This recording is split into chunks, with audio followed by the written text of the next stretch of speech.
All right, everybody, welcome to Las Vegas Motor Speedway tonight for the Gambler 100. Garrett Jenkins up here in the broadcast booth. Blaze Billing up here with me as acting race control for the foreseeable future. Unfortunately, broadcast partner Hunter Azell not here tonight. Possibly won't be here unless he gets here in like the next 3 minutes. Blaze, appreciate you having me up here. And really, what can we expect tonight out of these trucks? What's the game plan? Is there a strategy going on here? Oh, absolutely, there's going to be a strategy here, Garrett. I mean, we got pretty much flat out both sides of this track. That's only if you're hot lapping, though. Um, we're supposed to have pretty good tire saving going on here. They're going to be eating up that right front pretty soon. So, going to be a lot of good racing, probably a lot of tight pack racing as well. This is a very drafty track, and it's probably going to be pretty exciting here. And as for after the end of Daytona, of course, Travis Farmer, the points leader, as the paints are refreshing on my side. Just be sure everybody's sponsor gets shown. Tyler Stone enters tonight. 7 points over Justin Millicar, who was not here tonight, unfortunately.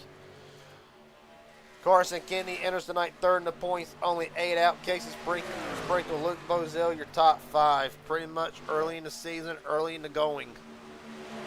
But tonight, for a lot of drivers, tonight is going to need to be a big turnaround.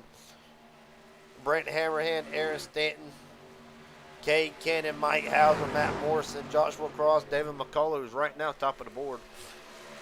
All needing a big turnaround. With that being said, I should get the man who comes into the night 26th in the points and needing a massive turnaround. David McCullough, Garrett Jenkins, Blaze Billing up here in the broadcast booth. You got a copy? All right, one more time. David McCullough, Garrett Jenkins, Blaze Billing up here at broadcast booth. You got a copy, buddy? Yes, sir. What's up? There he is, by God. Well, after a disappointing run, to say the least, last week, we're going to make this quick, let you get ready for qualifying here. Disappointing run last week in Daytona. That wreck, as a matter of fact, you had to go into knee surgery following that incident at Daytona. You're back, and right now, top of the board. Where's the confidence level at for the 13 team? Well, as you know, I came off of surgery Monday and just kind of getting warmed back up to things here, but definitely had my bubble burst at Daytona. Vegas has always been a pretty good track for me. I feel like that's reflected here in practice, but we need a good solid finish here. Get the momentum going again and continue to raise our I don't know what the word I'm looking for here is. The morale, I guess, is what I'm looking for. But get things heading the right direction here, and I don't know, we're excited to be here. Appreciate the league. Appreciate you broadcasting as always. Blaze being up there in the booth with you. It's gonna be a good night. All right, buddy. Best of luck to you. I'll let you get ready for qualifying here. Appreciate you, buddy. Unless, Blaze, you got any questions for him before he heads out? No, sir. Good luck out there, and you have a good race. All right, guys. Appreciate you both. All right, now David McCullough getting ready to go. The big question is going to be, how is the leg going to hold up? Chris Lauda also fighting injuries of his own, but making his start tonight. To get us started, Carson Kenny, Ruben Rodas, Mike Hauser, Alan Wild, and the 95 of Stephen Ardell will get us started. And Blaze, really, importance to qualifying, what are they? What was that? I said the importance to qualifying. How some drivers prefer starting back, some up front, really. At a track like this, how much bigger is the importance level outside of something like Daytona? Well, really here, I mean, you still got the draft, right? You still want to have some cars behind you, some cars in front of you, but it's a lot closer, a lot tighter here. Really, the decision is if you have the speed, if you know you have the car control to be up front, I'd say you go all out in qualifying here. You try and get up front, try and get yourself some of that clean air. These trucks really love that clean air out in front. But if you think that there's going to be a lot of chaos around you and you're not too sure you're going to get that top 5 qualifying spot, I'd say absolutely no harm, no foul in starting off pit road or just rolling off the grid P30. Right. If you can have the wrecks happen in front of you, you can have enough car control to get around them, then by God, you'll be there for the finish. Right now, Cade Cannon coming to start his qualifying time. Again, 3 laps. If you mess up 2 laps, you got that third one. Or if you think you can squeeze a better lap time out, then you can get that third one. But right now, Rodos McDonald, well, scratch that. Chris Lowe, the top of the board. Ruben Rodos, Devin McDonald, Alan Wild, Travis Farmer, the top 5. And really, this is going to be, it's going to be something.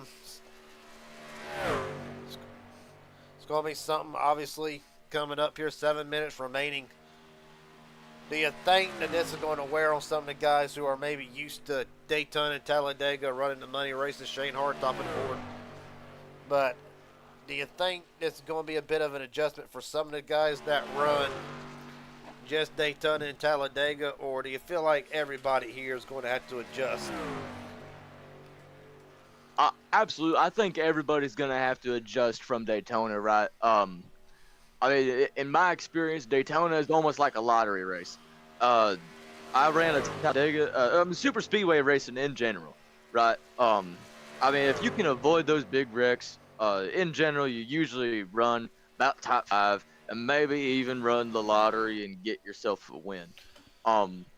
At tracks like these, though, these tracks, they're awfully tight, like I already said, and everybody's gonna have to adjust. You're gonna have to give the other guy a lot more space and a lot more leeway than you could at Daytona, because you don't have that space to play with anymore.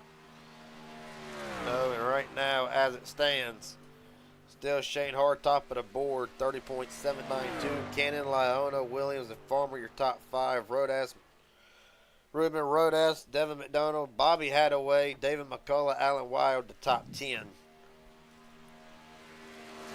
Can't get a couple more drivers here in the booth, and let's start with the man who will enter tonight, tied for 6th in the points with Devin McDonald. As soon as I can find where he's at, there he is, Team 9. Shane Hard, Garrett Jenkins, Blaze Billing up here to the broadcast booth. Do you got a copy, buddy? Probably up for a quick smoke. Try this one more time. Shane Hard, Garrett Jenkins, Blaze Billing up here to the broadcast booth. Do you got a copy? I guess not. Must be having some radio trouble. I know what he's doing. Right now, Casey Sprinkle, 30.797, good enough for 2nd quickest. Right now, Stanton Juan Cobbs Jr. left to come with 5 minutes remaining. Well, I say last to come. Matter of fact, Jackson Hadaway, Joshua Cross, Matt Morrison, Blake Bozell, Robert Wilhoit, Kyle Garbert, Luke Bozell, Blake. Okay, so the Bozell brothers are here tonight. Tyler Stone still to come for qualifying. Stanton 4th quickest, 2nd lap. Cooler night tonight, to say the least. Trucks probably going to be pushing out a little bit more horsepower than what they normally would. What I have missed, you can interview a couple more drivers.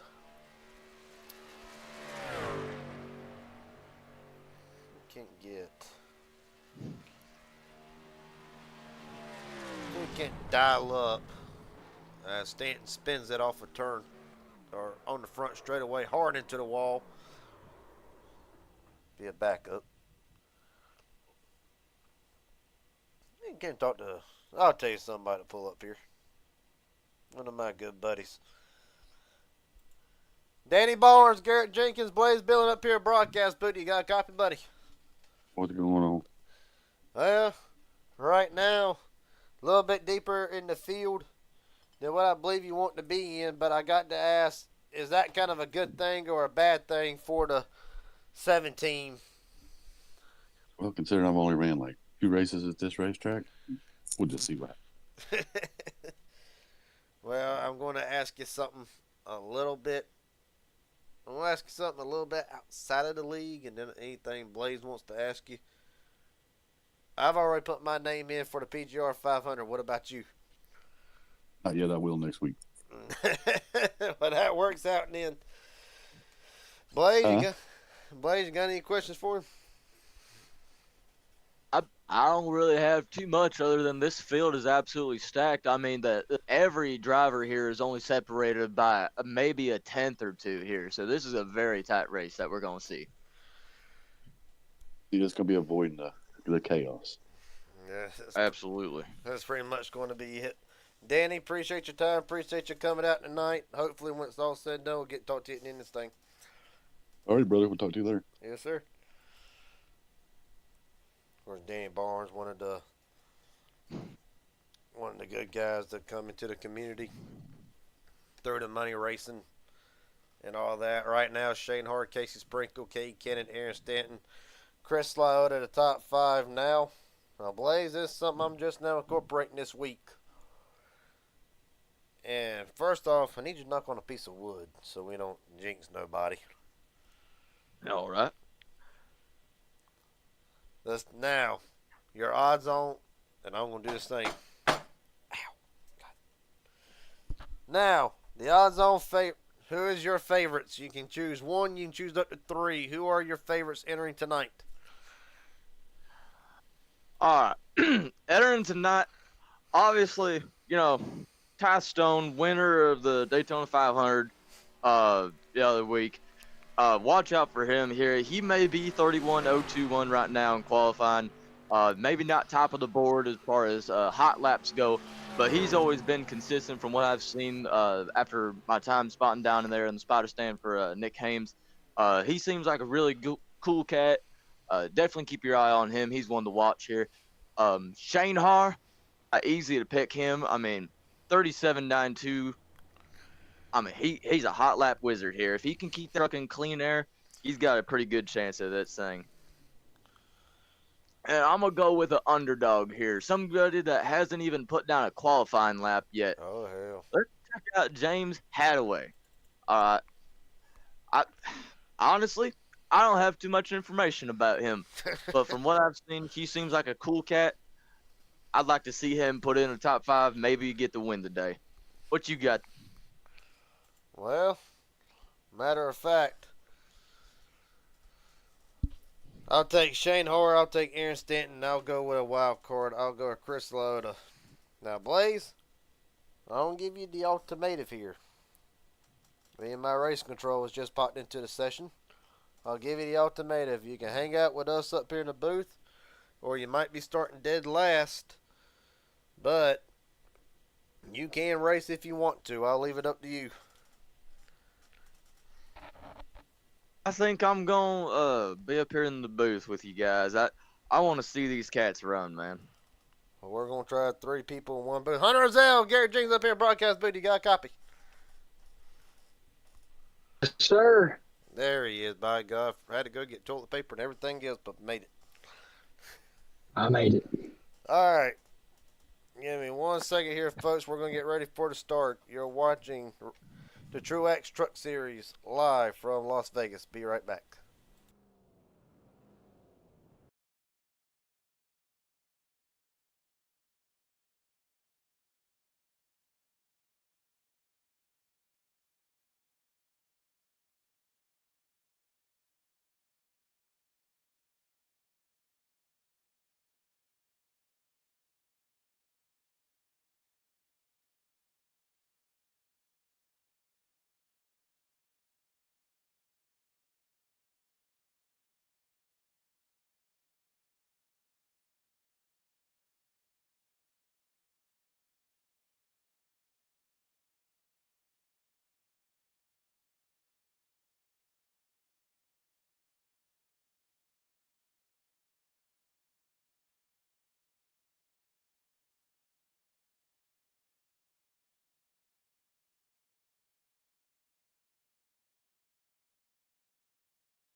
I just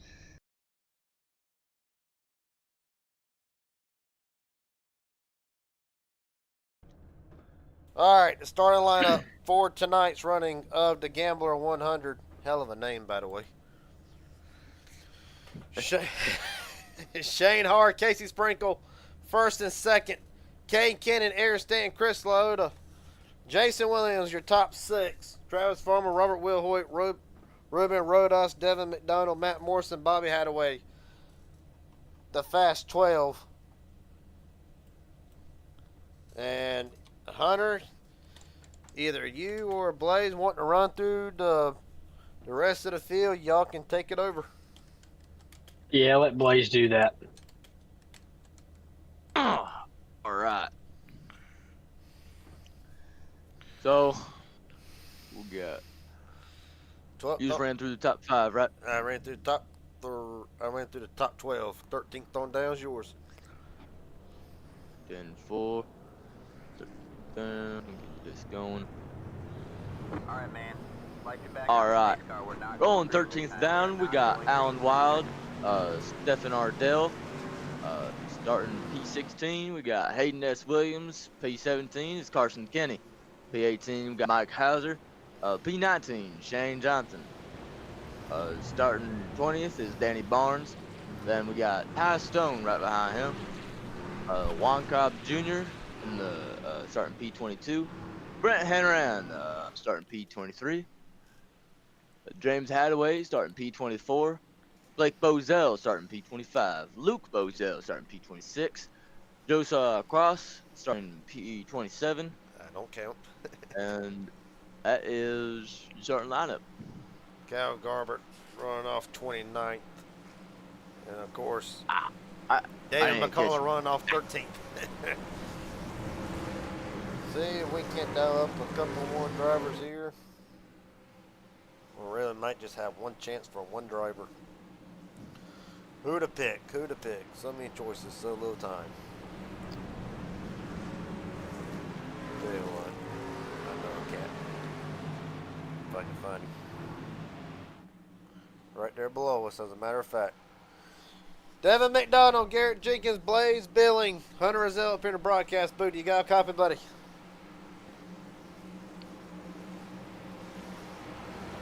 Hey, how are you? Doing pretty good. I'll ask my first question, then these two got any questions? They'll ask you real quick. Ron off 10th tonight. How big do you feel like dirty air is going to play a factor into tonight? Or really, how hard is it going to be trying to get track position? For the most part, I'm going to try to keep my nose clean and try not get no wrecks now with long race and try to move up later in the race. Blaze, Hunter, y'all got any questions? How are you planning on trying to save that right front of yours? Gonna try not to push too hard in the corners, and if the guys want to push hard early, I'm gonna let them go on. Sounds good.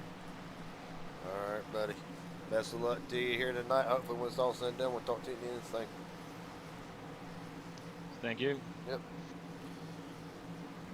All right. That being said, about to get good. And two drivers that really dominated last week at Daytona. Shane Hart, Casey Sprinkle, bringing us down to the start. Cannon, Stanton, Lyota, and a field full of others. Shane Hart brings us to the restart zone. We're rolling 100 laps. Pretty even all the way through. Coming in the 1 and 2 here. See if we get any good movers.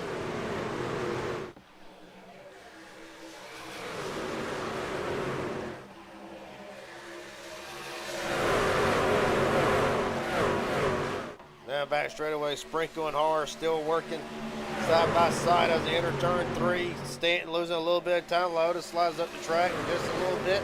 Sprinkle battling back. Kate Cannon to the bottom early. At the line. Lead.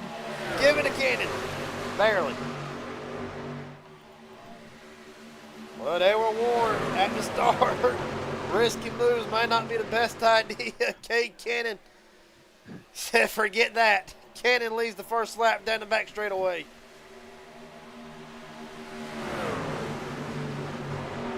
Right now for Cannon, needs a bit of a pickup. Obviously have one of the faster trucks in Daytona. Unfortunately, the first big one of the night involving that 88 truck did not get a chance to really show what he had and making it up for it tonight. Right now, sprinkled down to the bottom. Stanton, Farmer is the remaining top 5 as they work down the back straightaway. You're going to see this early on here. Everybody's stringing out single file. Nobody really wants to be side by side right now. This is way too early to be side by side. Everybody's going to start saving that right front for late runs. At some point. Right now, I think between Shane Hoare and Kate Cannon, they're trying to get the bonus points up for grabs early. Lead a lap, 1 bonus point, lead the most laps, the other bonus point. Really, the big bonus points coming out of tonight is pretty much the 0x factor. Every driver that has a 0 incident point at the end of the night, that'll be 3 additional bonus points. And then, of course, first and second in the regular point scenario, only separated by 1 point. But the 5 bonus points for winning the race makes up for that as Shane Johnson off the wall further in the back keeps it going, but evidently something's massively hurt on the Campbell number 3 machine. Hunter, what's the story with the 3? If you got one. I haven't heard anything yet. Haven't really seen any contact either. Not real sure why he dropped him back. Actually, he got the wall on the front straightaway, looking at it on the Raging Idiot Racing Network race report, and evidently that, and of course, you two being the drivers, in your own right. Well, I don't know about Blaze, but Hunter being a driver in his own right, how bad is it to damage the truck 7 laps in to a 100-lap race, especially with the wheel damage and no fast repair to get us to fix it? You just gotta hope that you can, obviously wheel damage, you can't really repair that. So you just gotta have to manage it. Obviously it's not what you wanted, especially this early in the race, but any other damage you may have, just, you gotta hope for a caution, and get it fixed as best you can with the caution time that you've got. But the wheel damage, unfortunately, that's just going to be something that he's going to have to learn to drive with. Blaze, on the same note, I'm going to turn it over to you. How critical is it? We understand the iRacing spotters is a lot better than spotters on the PS4, the PS5 on console gaming, but how critical is having an actual human spotter spotting you in these races versus letting just the normal iRacing spotter spot for you in a situation like this? In a situation like this, your iRacing spotter is going to obviously call you inside, outside, but they're not going to be able to give you a door, quarter, nose, tight, half a lane, 2 lane.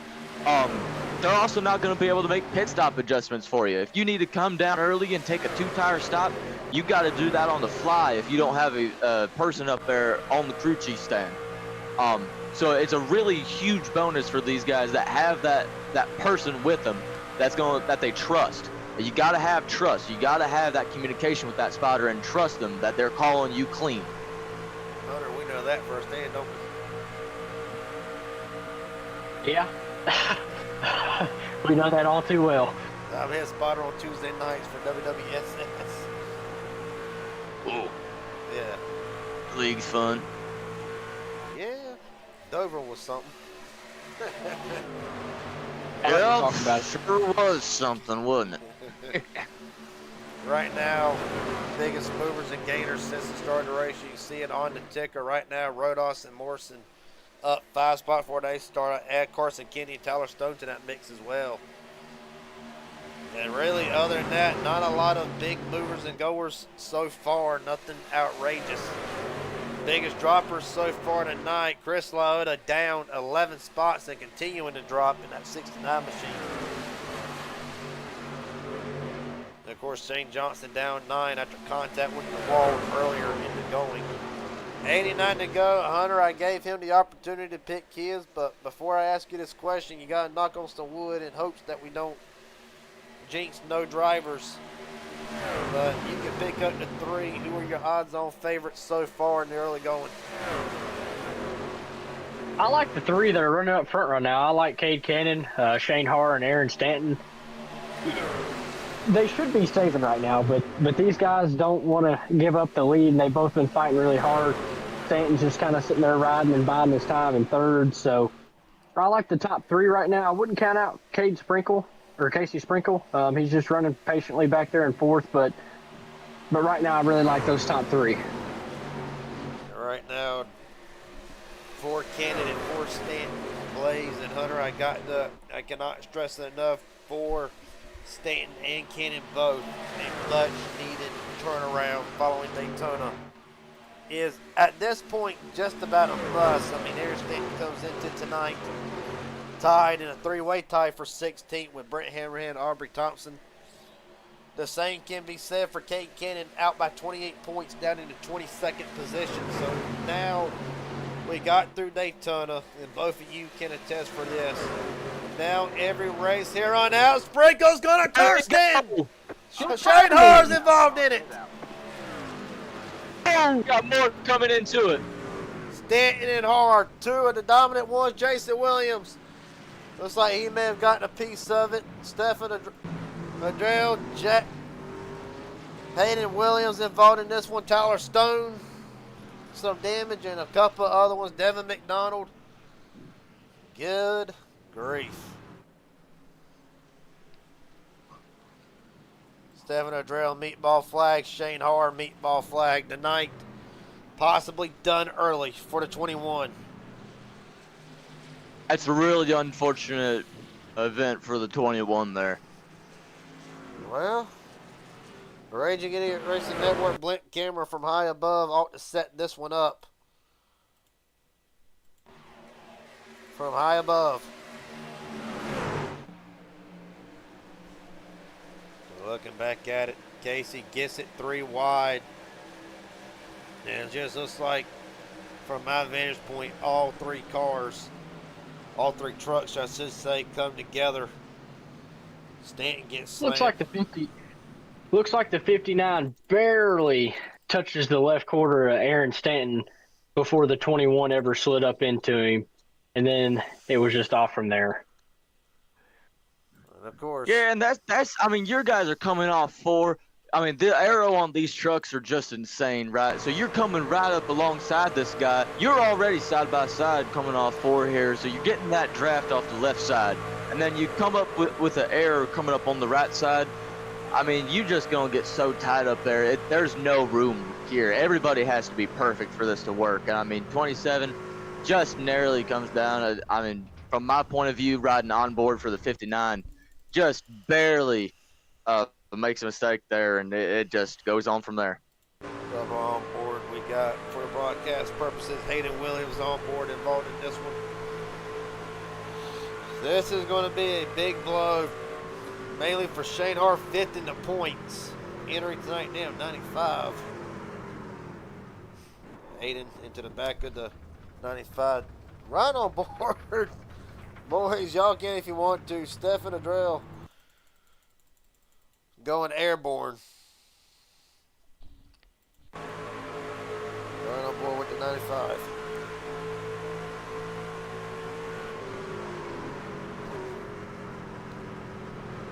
Jesus. For Shane Harr's perspective, questionable, and again the meatball implications. Boys, it's early. Is it? It's early. Shane Harr with a meatball flag. Is it possible to get this truck back into race winning contention if he can continue with it? I think if he can get it fixed, get it back out there, he's probably going to be a couple laps down. But if he can keep it out of these future wrecks, which I'm sure we're going to have, he might be able to get a couple lucky dogs and get a decent finish out of this. I don't know about winning it, though. This is a pretty tight group of cats here. And Hunter, we've been here before, really. You can only make so many pit stops before. You can only make so many pit stops in between pace laps at a track like this. How critical is the time management as we're getting set to go back green here? I think Hunter dealing with race control stuff. So with that being said, Green flag. Green field flag. coming back to the restart. 84 to go. We're rolling again.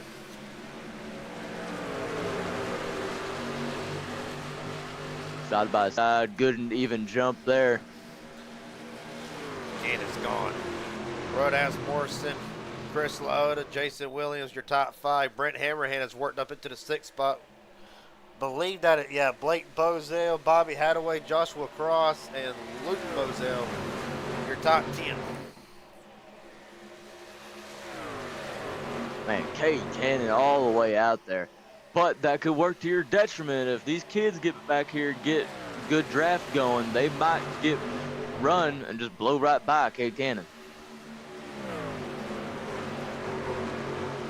Right now, Casey Sprinkle, EOL'd on the start, has to come back for 22nd now, and of course the next cause of caution on the 59, a drive-through penalty. Goes any further than that, I would hate to say Casey be done for the night. But it goes back, boys, to the whole patience thing. Got to be patient early on in the Patience race. in the back. There we go. Carson Kenny through the grass. 44 round Luke Bozell involved in this one. Hayden Williams. Meatball damage, and for that number 40, Knight, that's done. Now that's terminal. Oh, man. You can see this here. Looks like the 44 just turned dead left and completely obliterated Carson. Two identical trucks for the second straight week. Carson Kenny makes it 3 wide. Luke Bozell, yeah, that's a slam and bam. So it looks like the 44 either his wheel disconnected or he just didn't know he was 3 wide. Hasn't said anything in the chat yet, has he?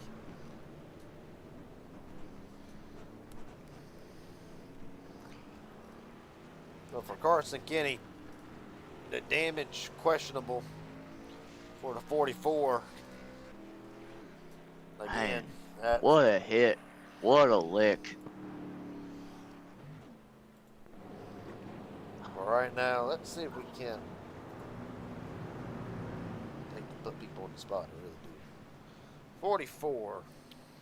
No, I forgot which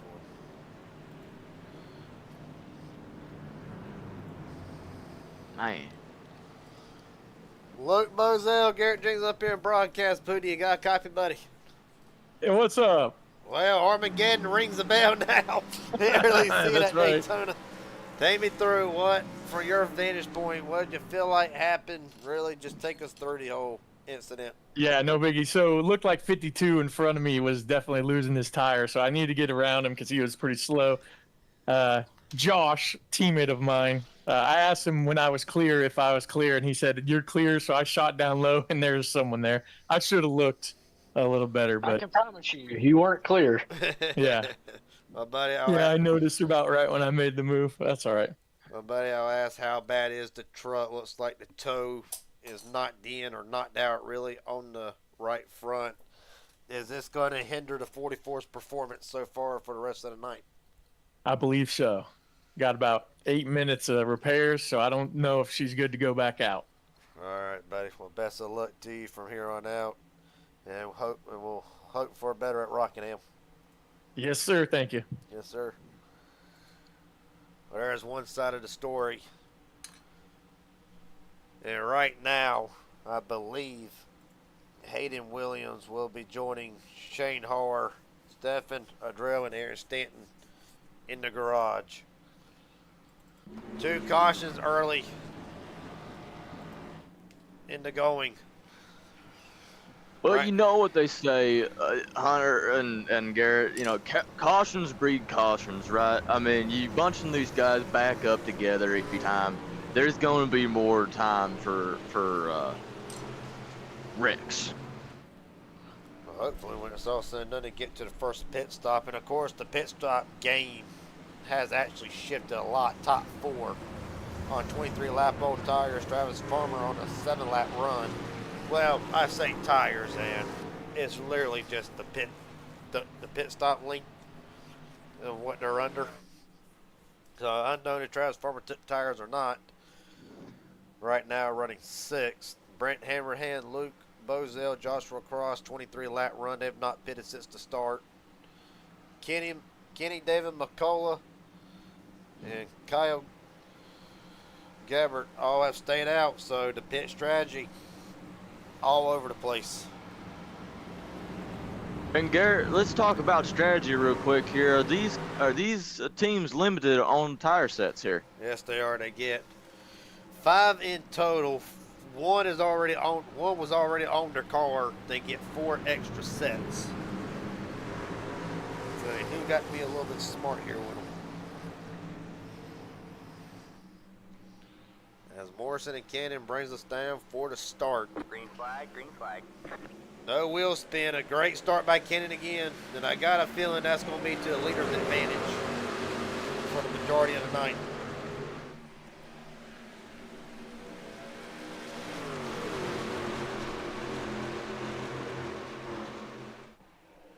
Right now, down the back straightaway, Cannon got him a set of goodbyes on that truck. One truck off the wall further in the back. I believe that's David McCullough. Keeps it straight, no harm, no foul.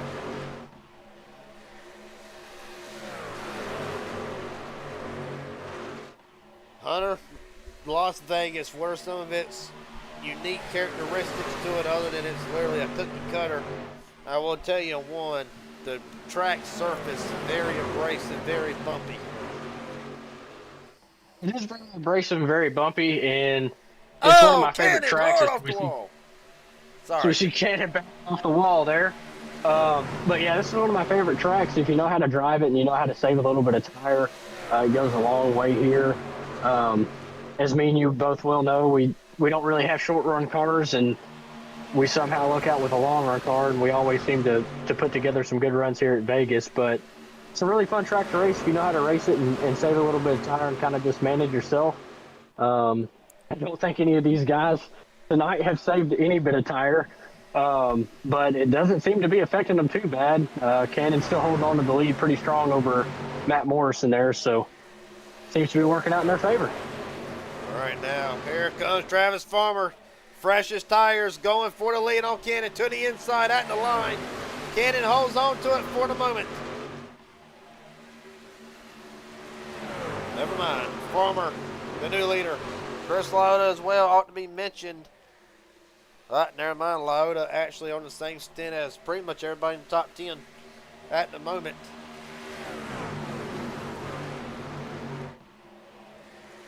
So just to re-update, Luke Bozell off the racetrack at the moment. Same for Hayden Williams. More than likely that truck not going to get back out. Shane Harr has officially retired for tonight. He will turn his attention to Rockingham. Aaron Stanton, Stefan Ardell joins Shane Harr in the garage. Done for the night.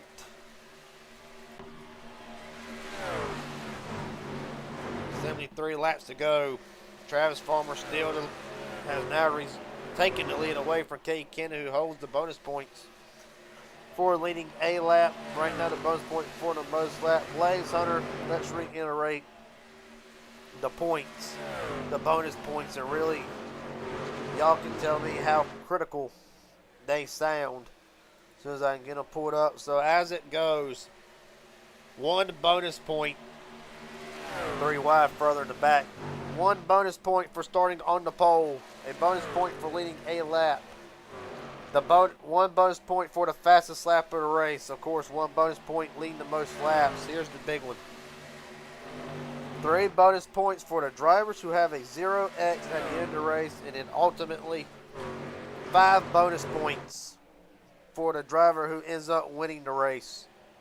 Not a lot of separation, actually 1 point separation from first and second. How critical are them 12 bonus points do you feel like it's going to play as we go deeper into the schedule?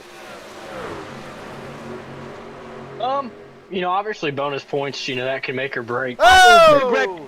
Big up for here. Jackson out of the way. Through the grass in this one. Couple other ones. I think the 19 was involved in it. Ruben Rodas. Not much damage to the 19. I know 2 trucks went through the grass. Third caution, 70 laps to go. Shane Johnson may have gotten a piece of it. Number 1 Dent Wizard.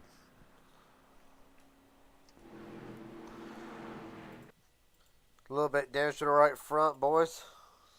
Take a look at it.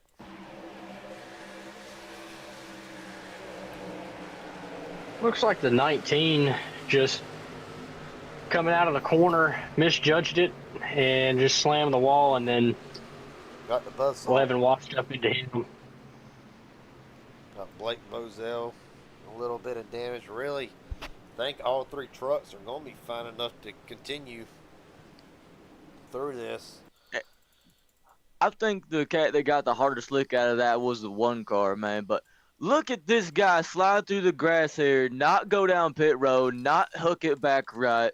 He got that thing going back straight, and he didn't incur any more damage than what that 11 car gave him.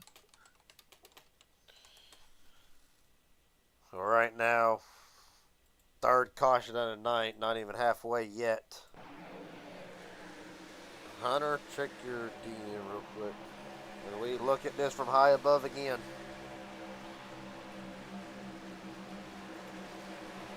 Right now the field, everybody's in this time. Yeah, 19 just gets the wall, comes down, makes contact with the 11. Jack, like I said, all of them ought to be fine. Might be a couple minutes repairs to Jackson's machine, but it's Tyler Stone. Tyler Stone, Mike Hauser, Devin McDonald, Travis Farmer, Casey Sprinkle wins the race off of pit road.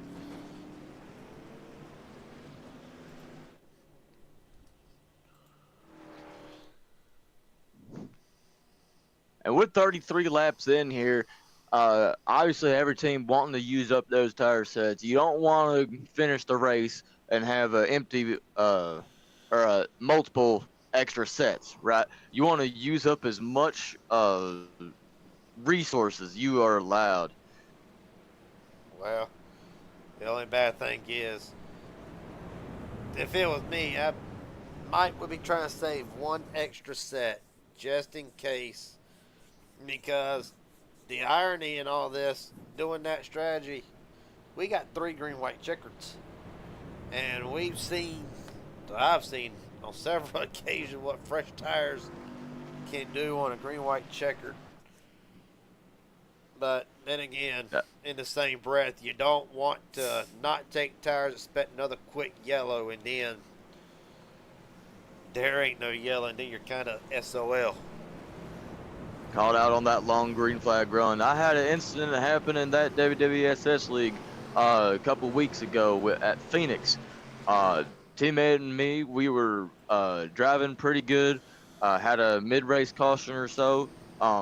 Took our first set of tires, got set on fuel, and we were going for a 2-stop strategy. Well, lo and behold, another caution comes out a couple laps later, and pit road doesn't open until we're already past pit road, and then it doesn't open back up again when we come back around. We have to finish the race on a 1-stop strategy. That was absolutely horrible. So not only do you want to make sure you're good on tires, but that fuel too. You want a couple laps in the tank there for possible green white checker. You don't want to be out of fuel on a green white checker. Hunter, we know about them kind of mistakes too. Right now, to re-rack the field, the Daytona winner, Tyler Stone.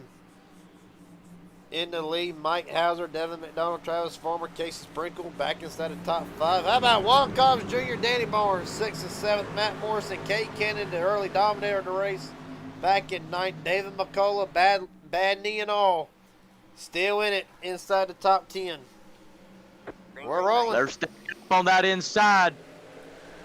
Ty gets a good run there outside, jacked up. Inside's right there with him. Mike Hauser trying to get that outside lane back going. Hauser's going to lose a bunch of spots.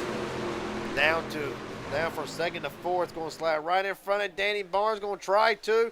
Cannon, dip below the apron. Cannon going to try 3 wide again. Oh, this is going to be money here in the 1 or 3 and 4. Cannon going back to the well just a little bit. I believe Farmer saw it coming. Somebody lifted, or Cannon did not get a good entry like he wanted. That's McDonald for the lead on Tyler Stone. And 1 and 2, I believe it's going to be that 18 truck staying on that inside. He's going to get a run off 1 and 2 here.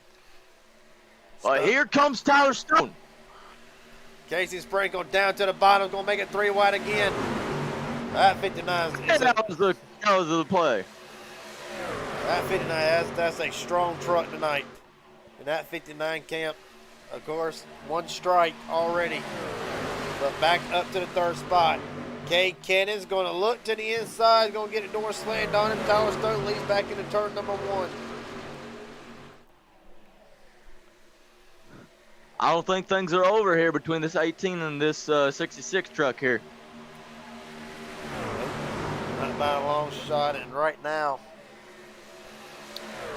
still 22 drivers out onto the racetrack right now. Bobby and Jackson Hadaway, or James Hadaway for others. Right now, run deep in the field. Robert Wilhoit through the grass. No harm, no foul.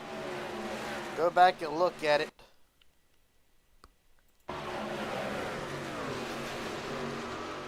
I just got in the wall. Too much gas in it. Goes through the grass. A hell of a save. Unfortunately, no caution for the 12 truck. Cade Cannon up to 2nd, right about the 18. He wants the lead coming in inside in the 1 and 2. Cannon back to the top spot, and Hunter, you've raced against the driver this 88 before. Of course, it inspired a lot of times. You know about as good as what several of his close buddies know.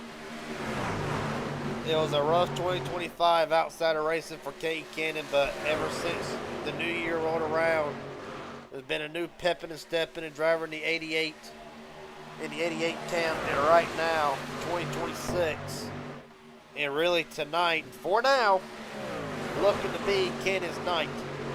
But what is it like really to try to race against Cade Cannon, and really what kind of intensity and drive does he bring to the table, and no matter what race he's in?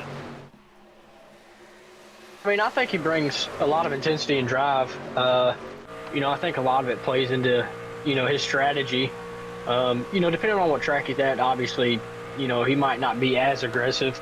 I don't think he's really been as aggressive here tonight. I think he's just got a really, really fast race car, which, I mean, he's kind of in a different area code right now and is completely checked out off the field. So I'm not 100% sure what his strategy is right now. I don't know how hard he's running, but that 88 looks pretty good sitting up front. Of course, I've known Cade for a while. Cade Cannon drove right around 2 cars there down the front stretch, and he is just checked out. Of course, I believe the idiots in the production truck, well, not idiots, but raging idiot, I ain't got to explain. It's my own network. Have given us the updated pit strategy right now. Cade Cannon, Matt Morrison, and David McCullough, all 3, the top 3 on a 9-lap run. Tyler Stone, as a matter of fact, did not pit under this last caution, chose track position. Right now on a 27-lap run, Casey Sprinkle has pitted under every caution so far. right now on a 10-lap run. McDonald 21, Lyotta 10, Hauser 21, Kenny and Farmer all on 10. That's the top 10 pit strategy update. So right now, it looks like Blaze's strategy is working. Come in every caution, get tires. Because you're going to have these long runs like this where those tires are going to mean a lot more to you than track position early on. Right now, top 3 is checked out. 2 of the Elite Motorsport driver in pursuit of Cade Cannon, and of course Hunter. Me and you both. Well, Hunter actually is not in here at the moment. But Blaze, I'm sure you know of Elite Motorsports. Really, all the drivers in there come from different leagues of their own, but a lot of them converge on the same place. David McCullough, obviously the founder and leader of the Elite Motorsports camp. With that team, what's the goal you feel like for Elite Motorsports, and really for David McCullough bringing this group together? And all in all, how much of a threat can these drivers be in no matter what league they go to? Absolutely. These guys are an insane group of cats here. And no matter what league they're running, whether it's WWSS or trucks here or Xfinity, really any series, these guys are fast cats, man. I think, honestly, their main goal is to show up and make an impression. They're not here to just put around or play around or whatever. They're here to tell you that, you know, we're faster than you, and we're better than you. And they're showing it right now. Right now, Morrison in hot pursuit of Cade Cannon. And of course, Matt Morrison, the Fuji winner for Monday night on the Inspired side of things, finally busted through, finally knocking down that door. It felt like what had been the longest time for Matt Morrison in trying to get that first win. Of course, runs to number 1. So you can understand a little bit of the pressure and the curse that goes along with that. And really, I mean, it was an emotional night for me, knowing how hard Morrison has worked since joining that league and trying to bust through to finally do it. And now, I mean, can you imagine the statement it would be to take his first win in the Raging Idiot Racing League Truex Truck Series, and really take home the first ever win in the Gambler 100.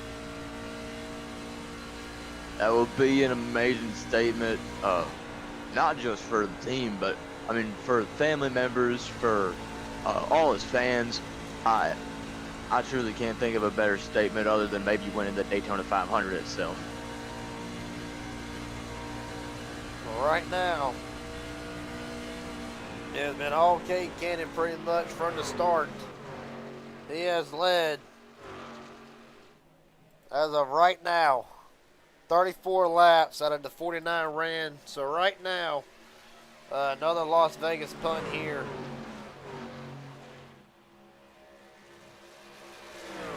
Sorry, got distracted. As of right now, all the cars seem to be laying in Cade Cannon's favor for now.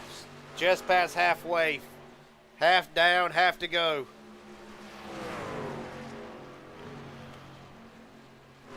And really, as Hunter Azell joins us back in the booth. Hunter, what's the talk around? Is there really any talk going around the team's pit stop strategy? We know you just jumped down to our team's channel. But is there any talk of strategy right now, or is anybody having any concerns with the handling of the truck or the track? I haven't got any of that information. I mean, I think obviously, you know, we've got 2 cars on a breakaway here. They're obviously on a shorter stint, so that's to be expected. But, you know, and then they're kind of strung out after that. But then you've got this big group back here. I think everybody, you might have a couple cars on the same pit strategy, but I think we're going to see a lot of different strategies come into play. Especially as this run goes on, you're going to have some drivers who have managed a little bit who might be able to run a little bit longer. Their cars might not be as loose. And then I think you'll see some guys come in just a little bit early who may have ran a little bit harder or be on a longer stint. Right now, we watch the battle right now. Jason Williams up to the 6th spot, getting around Casey Springham for the moment. We mentioned about that big pack, and right now, here is the big pack as got to focus back Matt in. Morrison has passed Cade on the outside for the lead going into 1. Matt Morrison puts his name on the board. What a move from Matt Morrison there. Oh, Juan Carlos Jr. off the wall. Saves it. Hell of a save by Juan. Of course, there's another truck off the wall that it's hard to say who that one is. 25, Brent Hammerhand. Of course, a lot of us, if you've been a long time viewer of the Raging Idiot Racing Network, and let alone if you're late out or early bird, depending on how you want to look at it, you know Juan Cobbs Jr., Tyler Stone dropping like a rock.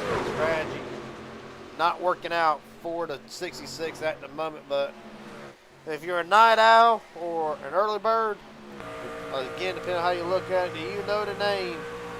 Juan Cobbs Jr. from the Midnight Racing League right now started 22nd up to the 14th spot, and boys, I'll tell you something about Juan. You hardly do ever see him cause a caution. One of the quiet guys, just rides around, just here to have fun, but every once in a while, you can expect Juan to be in contention for the win, really about as conservative as they come whenever it comes to racing and just running your own race. I think Juan does put in a good example of that, as right now still running at 14th. Joshua Cross making some moves. And Blaze early, going into a green flag run now. What are you telling your, I understand your driver's on vacation this week, getting ahead of the storms, but what are you telling your driver right now this long into a run, the longest that we've seen so far? You know, I'd say this far into this run, I'd be telling him, you know, aside from just calling cats around him, I'd say, you know, maybe these top 2 have checked out, but don't focus on that. Don't focus on too far ahead of you or nothing. Focus on riding your race right now. Save your stuff as much as you can. That way, when the leaders come down, you can come down with the leaders, be on their strategy. Or if you want to, and I always leave this up to him, if he wants to do undercut, we can come down a little early, maybe about 5 laps earlier, put a new set on, cycle out, maybe about P8, give or take, right now. You know, there's a lot of strategy going into play right now. Right now, Chris Laota working on David McCullough. This is the battle for the 3rd spot. And Chris, this last week, spotted in the 24 Hours of Daytona. And right now, Laota making up for lost time up to the 3rd spot. And I will say this about Chris, and of course Hunter can kind of back me up here. When Chris can strap into a truck or really anything, not have to worry about anything or everything around him, and just go out and race, I believe the 69 is honestly a very underrated driver in a lot of people's eyes. When he can, very consistent, races with his head on a swivel. And right now, and of course, again, Hunter, you can attest to this. Of course, you know the scenario going into Talladega on Monday, but we're not going to worry about that right now. But you can attest, when it's all said and done, the 69, always a very consistent driver. Yeah. So obviously consistency is what gets you into the playoffs. And you know, with Inspired, you know, he's been consistent, you know, all season. I kind of wish he wasn't on some of those races, because that would benefit me. But yeah, he's a really consistent driver. You know, he's got his tracks that he obviously does a little bit better at. He kind of kicked my butt last week at Fuji, which is, you know, No rightful because surprise I with road absolutely suck at courses. road. I say no surprise there. But yeah, he's a really good driver, super consistent. And on a side note here, the 66 called out over the radio that he was going to be pitting a couple laps ago, so I would expect to start seeing some green flag stops. About another 10 laps or so. Tyler Stone, as a matter of fact, just completing a 39 lap stint as it stands. And of course, Blaze talks about it. This could actually be a strategy call for the 66, knowing everybody else has to pit. Only one lap down. This could be a strategy call on Tyler Stone's part. And think Little about it. loose on the wall in the back there. Keeps it straight. I don't know if I like the strategy call the 66 though. You know, pitting this early, if we don't get a caution, he's going to be on some really, really, really old tires towards the end of things as the 9's coming this lap. I think he'll do good enough to get back out front, maybe get his lap back and possibly the lead, but I don't like the strategy call just for the fact that Las Vegas can be a cheese grater, and I think it's going to hurt him on the long run. Right. And the last thing that you want to have happen on these green flag cycles is to possibly have a yellow catch you down a lap. That can almost end your race right there. Oh, Mike Hauser almost loses it on pit road. Oh. Hauser, Farmer, McDonald. In this times, this is a 243 lap runs and then a 32. So either Morrison's going to try to go to the 43 mark, as is Cannon, or some drivers might be calling an audible, might be trying to make this a one stop to the end. Casey Sprinkle, Carson Kenny in this time, or David McCullum, my mistake.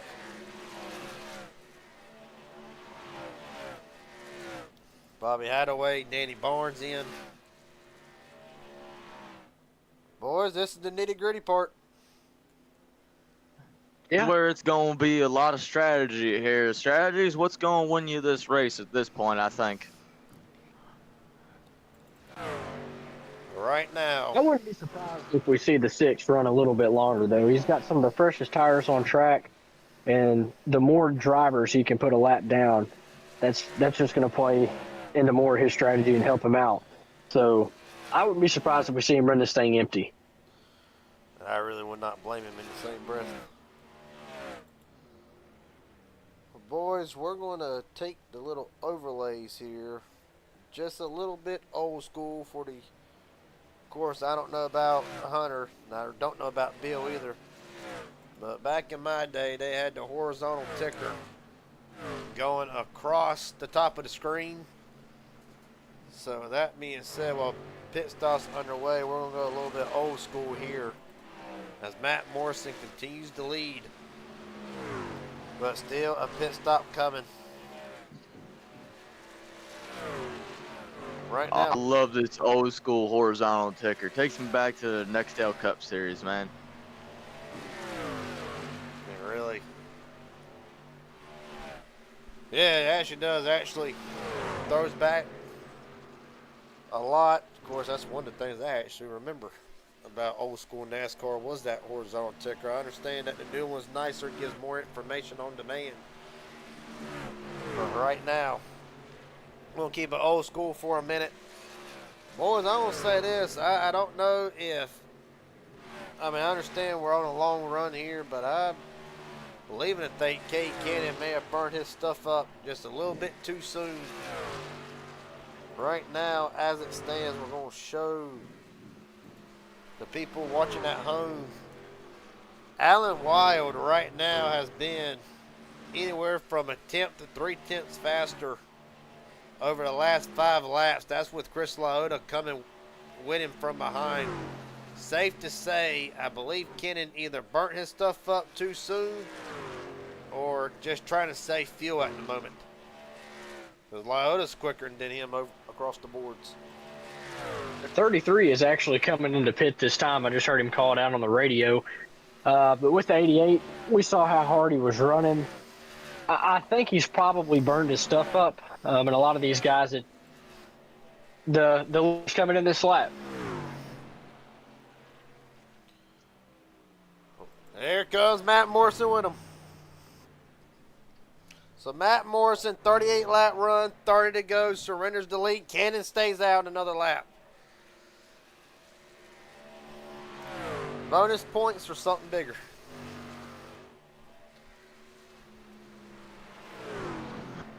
Sure. 29 to go. Cade Cannon, the dominant car. Coming in this time. 69 this time. But Chris Loda will be in. Cannon, a little high. Cannon's in. Almost contact with the 34.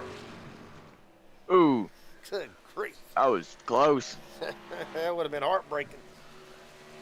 Cannon, Lyota, Williams in this time. Shane Johnson. Do not believe he's coming in yet, nor Rudas. I think we're getting to the point now where if you're not already down pit road, you got to be thinking about coming down. Right now, next one up, Casey Sprinkle. The next one of the drivers that pitted right now, 6 laps since he made his pit stop. Tyler Stone, 11. Ruben Rodas is in. As here comes Shane Johnson. So Casey Sprinkle. Of course, the contact to bring out the first caution, but since then has made a climb back up through the standings, or really through the standings. Has made a climb back through the field. Is it Casey Sprinkle that will take the Gambler 100 tonight? I'm going to write that name down here in this broadcast. That's a good name for this race.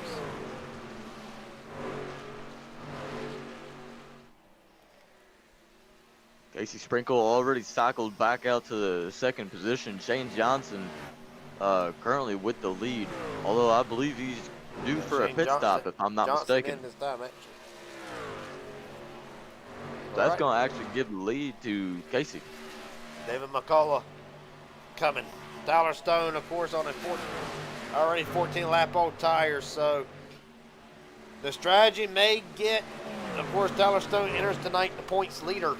So Stone might have been thinking long term and not necessarily to win, but trying to hold on to this points lead. But right now he's got 3 fast guys coming.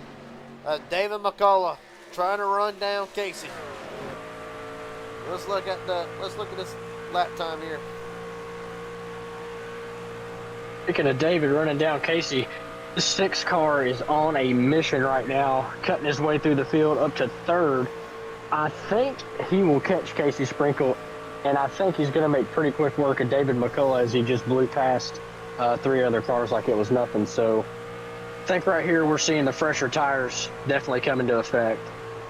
Right now, David McCullough a little bit slower than Casey through the first half of the racetrack, section 1. We're going to see the second half here. Nope. Well, hold up. I think Matt Morrison, holy. Hunter, I'll never doubt you again. Morrison is coming. I told you. Shot out of a cannon, by God. The 59 is running for his life right now. I don't think he's going to get away from him, though. No, Matt Morrison. Underneath Casey Sprinkle at the line, giving to Morrison. Right on board with Casey. 59 slots right in there to that 3-car run. Let's see if he can get that draft to the 6 car and stay right up along with. This is 6 lap difference in tires. And right now, Morrison showing us what 6 laps can do. Good grief. Morrison's driving like a madman right now. When I saw him make really quick work of 3 other cars. I knew it probably wasn't going to be long before he got up there to take the lead, but it either could be a really big difference in tires, or Casey could be saving a little bit and be hoping and banking on a long run here. So it's going to be exciting to see how this battle plays out between the two. How about Luke Moselle or Blake Moselle up to the 4th spot? In the 11, the buzzsaw coming to the field. Travis Farmer, another shout out. We'll give Alan Wild in 7th. Drivers that's in the driver that's trying to make up points, of course. Real quick, if you're just joining us tonight, Matt Morrison, the leader, 3 cautions for 9 laps, 13 official lead changes. A little bit more in depth. Lap 18 multi-car incident involving Aaron Stanton and Shane Harr, Casey Sprinkle among others, Hayden Williams, 95 of Stephen Burdell, all have retired a little bit later on. Williams involved in another incident that ended the night for the 40 along with Luke Bozell. Cade Cannon has been the dominant car of the night up until Matt Morrison has seemed to find his stride right now. Cannon trying to come back to the field. 19 to go, boys. What have you been thinking so far? I mean, just watching the lap time difference grow and grow between Matt Morrison versus Casey Sprinkle here. Matt Morrison has been consistently running over 2 to 3 tenths a lap quicker than the 59 car. You see that at the bottom of the screen. Lap 77, 8 tenths quicker. Lap 81, 4 tenths quicker. Gonna see what it is at the line this time. 5 tenths.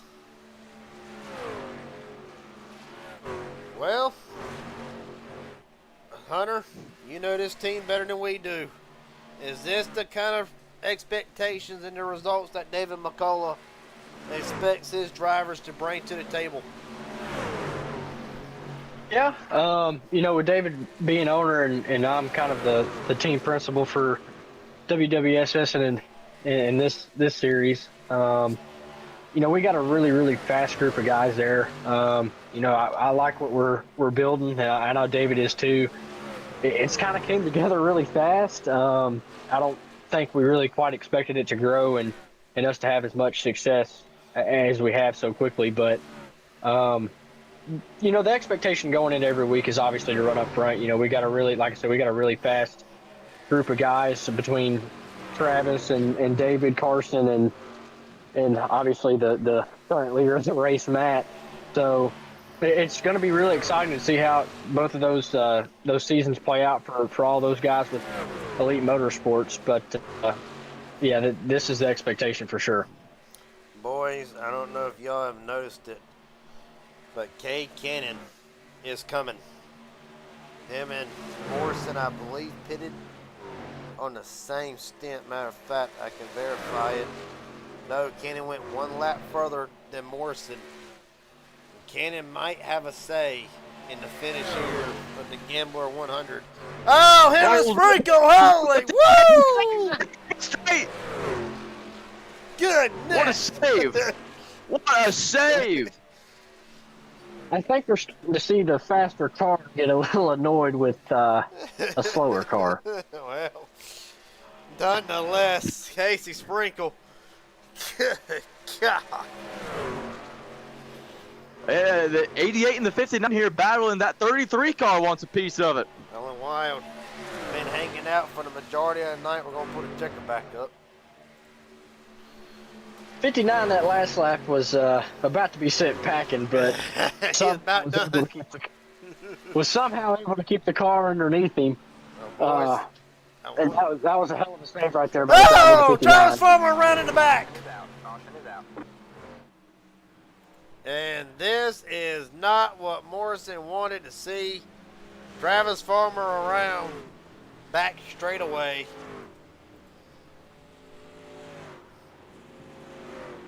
Good grief. Oh, man. Well, I said it once, and I'm going to say it again. God almighty. All right. Let's see what happens to Travis Farmer. Down the back straightaway. Hard to say from that camera if the 11 misjudges. Take a look from the far chase cam. Just a hair too much coming back up and just got that left rear, man. Well, Bad lick into the inside wall for the 9 car. 13 to go. For Travis Farmer, significant damage to the left front. Somebody's going around. 19, Ruben Rudis. What has happened to him? Oh, Not him too and sure. David came together. They're on the same Ooh. team. Now, Well, we're 13 to go here. Garrett and Hunter, I want to ask you guys, do you tell your drivers, or do you as drivers come down and take tires here, or do you stay out? well, if you're Robert Wilhoit and Brent Hammerhand, I think you stayed. They stayed out under this caution. I'm telling Hunter, at 12 to go. Well, I can't say exactly what I tell him due to professional standpoints and also. Oh, 19 just came down and got the 13 car there. Did he really? Under yellow, I just watched that 19 come up high and just get right down on the 13 and just hook the 13. Oh, you're talking about before the pit stops. Yeah, we're gonna let. That was the incident prior to that. That's why I said 19 into the 13. So of course, we'll I deal with that. apologize. I wasn't viewing the race live. I apologize on that. Well, of course, really, I'll let either race control or the driver settle that little incident out. Of course, if it needs to be brought to my attention, it'll be brought behind closed doors. Well, boys, let me re-rack this for you and for the field. Brent Hammerhand, Robert Wilhoit have stayed out under this caution with 11 laps to go. 10 when it get to the line. Behind them, Matt Morrison, Casey Sprinkle, Kate Cannon, Alan Wild, Kenny Carson, Blake Bozell, Tyler Stone, Chris Laota. Your top 10. This is going to get hairy to the side. The Gambler 100. Live for Las Vegas. You know Matt Morrison is fast here, and Kate Cannon is also about on the same par with him. You know they're not going to give each other any room. They're going to want to get to that inside. They're going to get for the win here. Question is, if you're Morrison, if you're Sprinkle, if you're Cannon, how much are you willing to push it with 10 to go? Hunter, as a driver, how hard are you willing to push it? I'm going balls to the wall. I'm going for broke right here. 10 laps to go. I'm going to get every bit of performance out of my car as I can. You know, obviously Morrison has been a really dominant car tonight. So is Cade Cannon. The 59 as well. He's had a really good run. So big checkup on the big checkup right there on the inside. Hammerhand. 59 is going to try and split them 3 wide. He tried this move earlier, did not quite work out. That 33 to the Yeah, inside. Wild's going to make it 3 wide. Wilhoit, in kinds of trouble. Hang on to her, boys.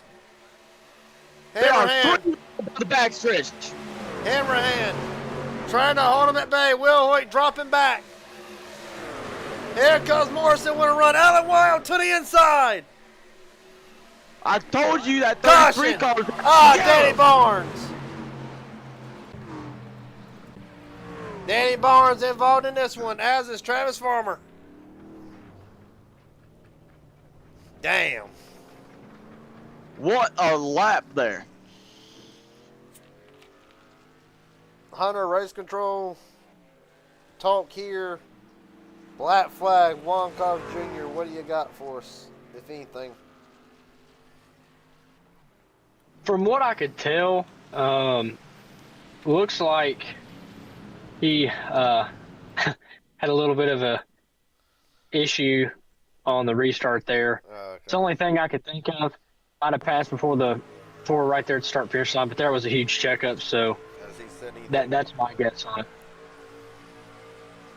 Anyway, we'll look here at the replay. Goodness.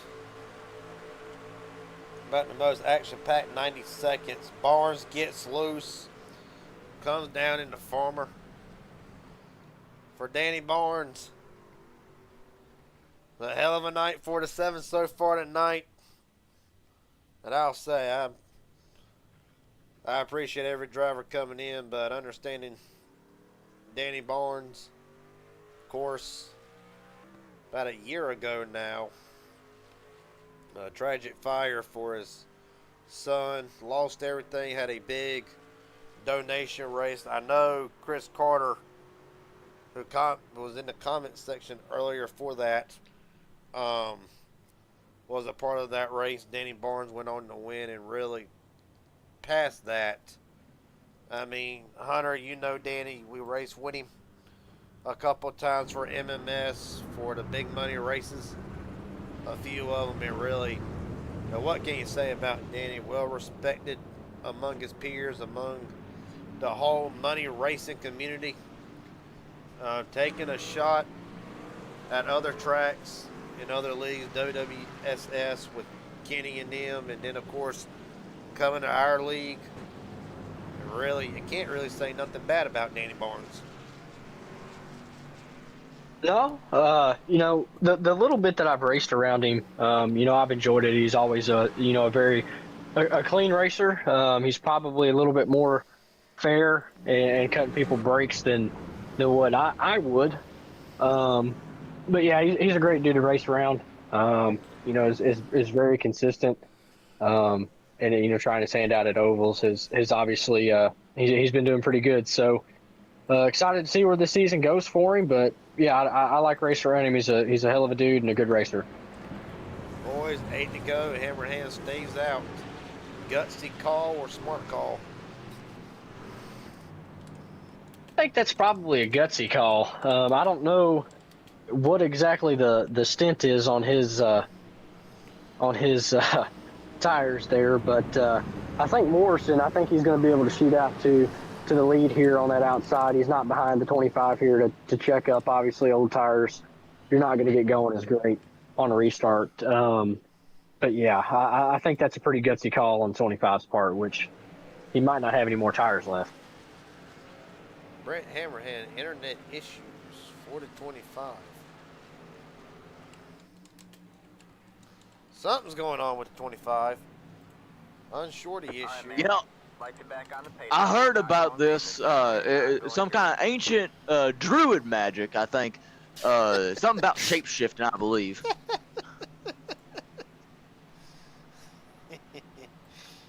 Shape-shifting.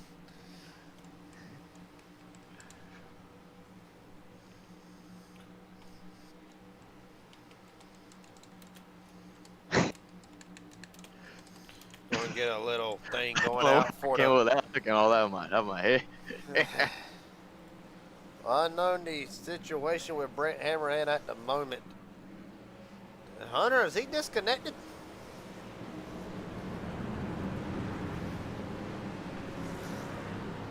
I don't know if he's disconnected or what There's a exactly has packet happened. I'll say he kept blinking, and then I had to extend the race, the caution a lap there just because I had to give him AOL before we went green. I didn't want anything to happen to the guys that was behind him. Well, boys, this will be sad break for Brent Hammerhand. Mike could have pulled a rabbit out of the hat and get the job done or secured a good points finish. But right now, Hammerhand 23rd and out of the race. 5-lap shootout. Alan Wild has had a quiet night so far tonight. Matt Morrison on the other hand, him and Kate Cannon both have been the two dominant cars. Casey Sprinkle, an incident right to start with at the beginning. The second place car. The 33 here is surrounded by Covered just an laps. amazing group of guys. He's been quiet all night, but he's been right up there alongside him. Let's see if he can get it done here. Time to settle. The first ever Gambler 100 from Las Vegas. Morrison Wild brings us down to the start. Green, green, We're green. rolling. 5 to go.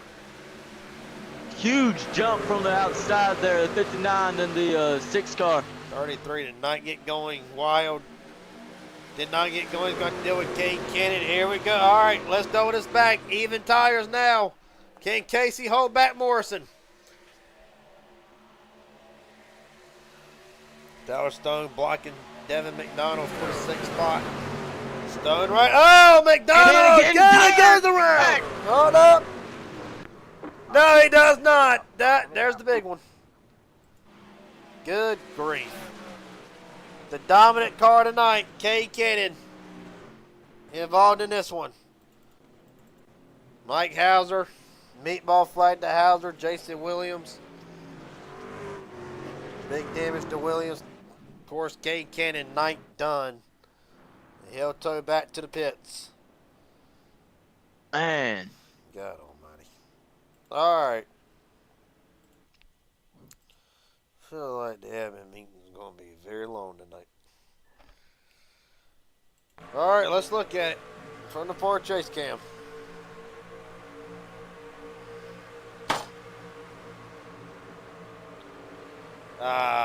Stone. David McCullough, hell of a save. Everybody else. Possible ARCA breaking. We'll have to wait and see. Man, oh my God! I just watched the some guys get there.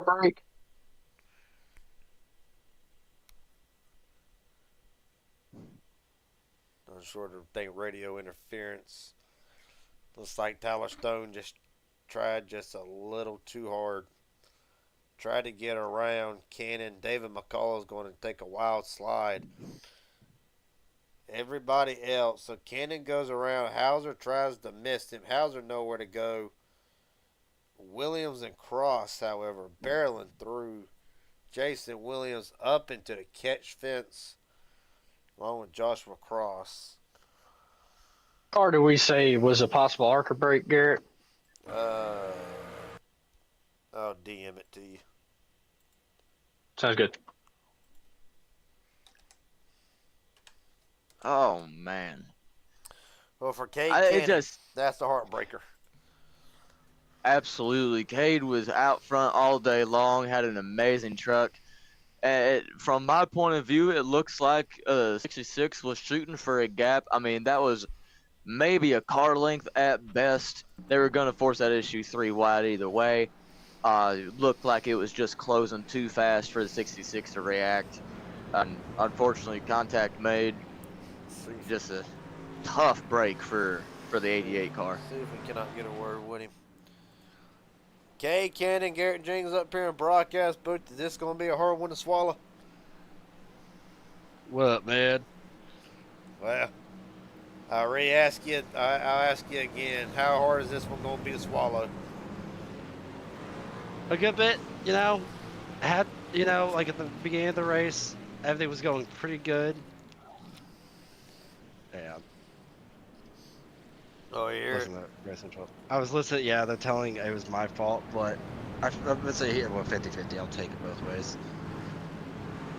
my buddy. But at the beginning there, I felt like we were doing good, and then our teammate Aaron and Shane got taken out by whoever number car, I think the 59, I could be wrong, and then the rest of the race, everything felt great, and then towards the end there, I just kept running into not the best of luck, and I thought, may have a chance once the leader lost connection or whatever happened there. I thought, we would have a chance, and then we got called on the guy in second place, but I understand why he got the lead. I was like, well, that chance kind of went out the window.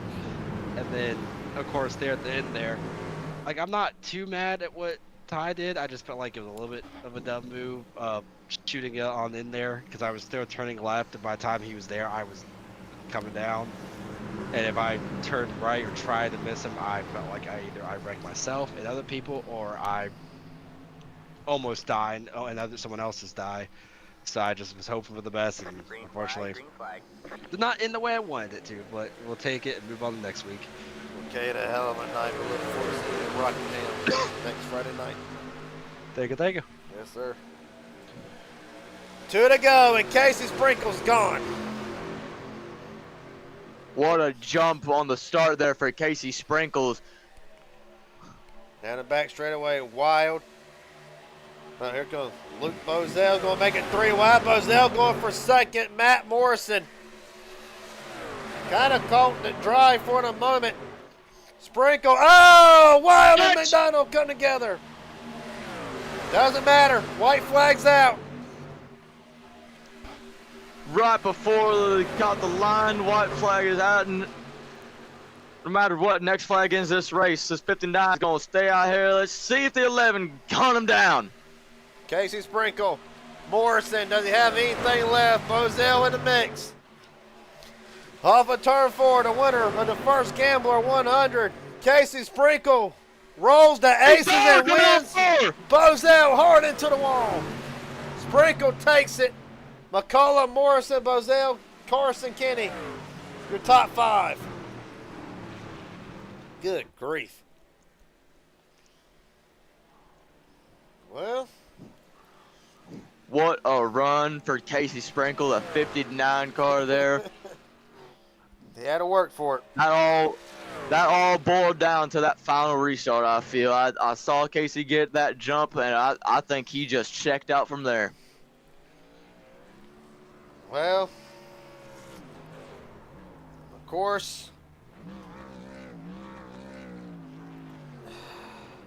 it will come with just a little bit of controversy surrounding. We'll get a word with him and get him to explain his side of things, but nonetheless, what can you say? From the back to the front, kept his nose clean after the first incident, and from there, able to get the job done. Casey Sprinkle rolls the dice, gets the high cards, and will take the Gambler 100 for Las Vegas. See, you can't get a word with him. Absolutely burning it down here. I don't blame him. Casey Sprinkle, you rolled the high dice, and I'll be damned, you're walking out the Gambler 100 winner. Take us through the night. And it was just a ton of fun there. I got really messed up on pit strategy right there at the last yellow, or the second to last, before the long green flag run, before the green flag pit stop.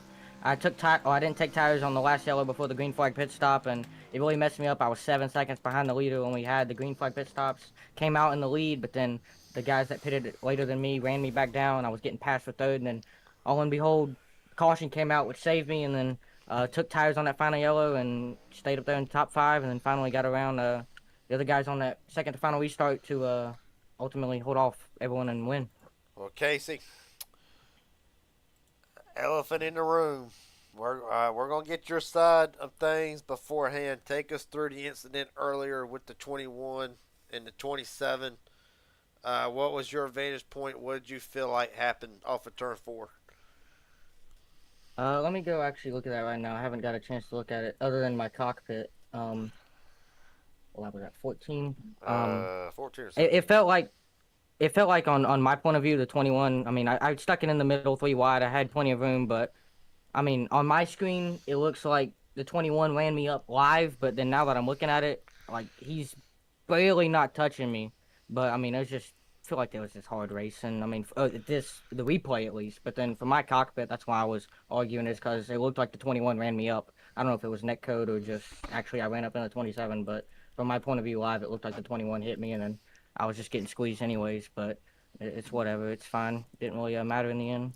Well, buddy, after Daytona, I think a lot of people thought, of course, from where, you know, your boys hacked you up here on the money racing side of things. I don't think a lot of people had you on the bingo cards to do so good at the short ovals, the intermediates.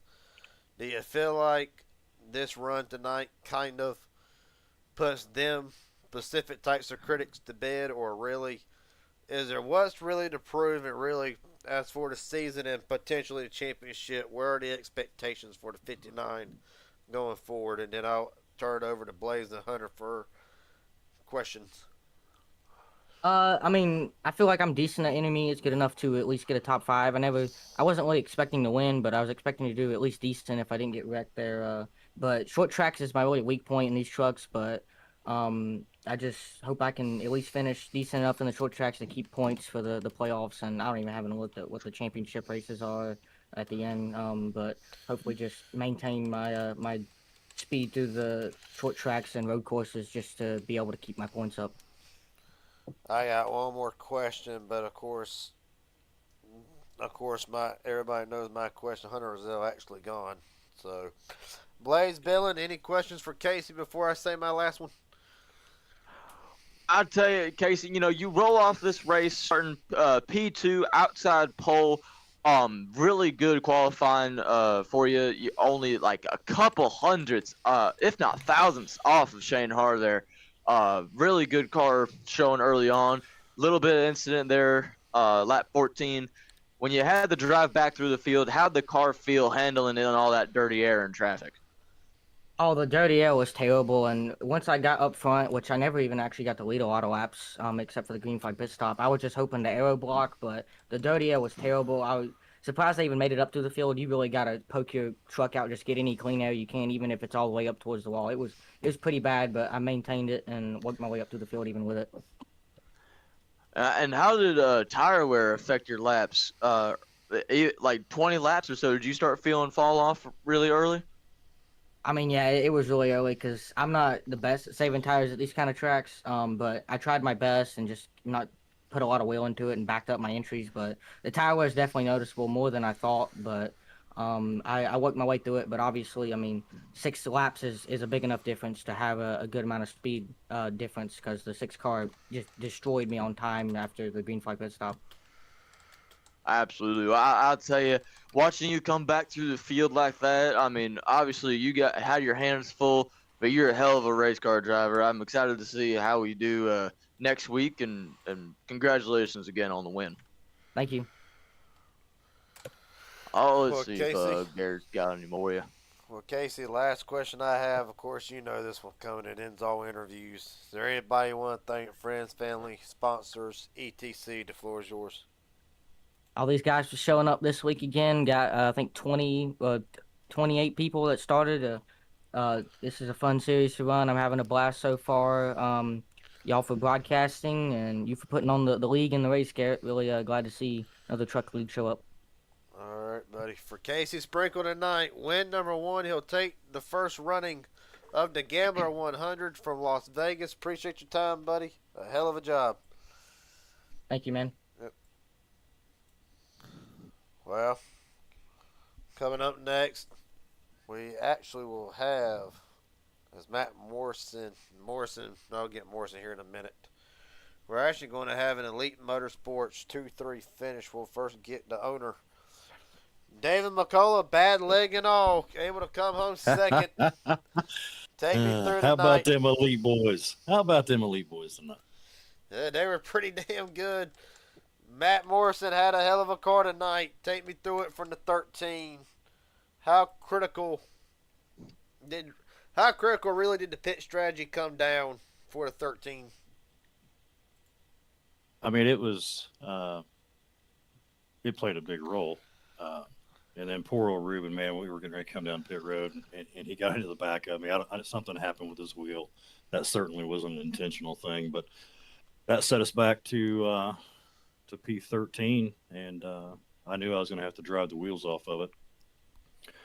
We came to the closing laps there, and final lap, my full intention was to just push Matt up for his second place finish, and those two guys got together, kind of doored each other, and sent us up to P2. So, definitely proud of us entire team tonight. Well, buddy, we got to ask. I was telling Bill, and of course Hunter I was telling Blaze, I should say, that, you know, working with you, watching you debut on Inspired and Elite Motorsports have grown into this thing in a very short amount of time, as Hunter pointed out. Really, does races like tonight show what Elite Motorsports is about? Does it? And is this 4 to 13? Is this the expectations that is expected out of drivers who run for Elite Motorsports? Of course, Matt Morrison will lead 32 laps tonight. Will come home third. Carson Kenny comes home fifth, and I'm sure there's 2 or 3 other drivers for Elite Motorsports that I've missed. But Ruben, another one, 14th tonight. Is this the expectations that an elite driver brings to the table?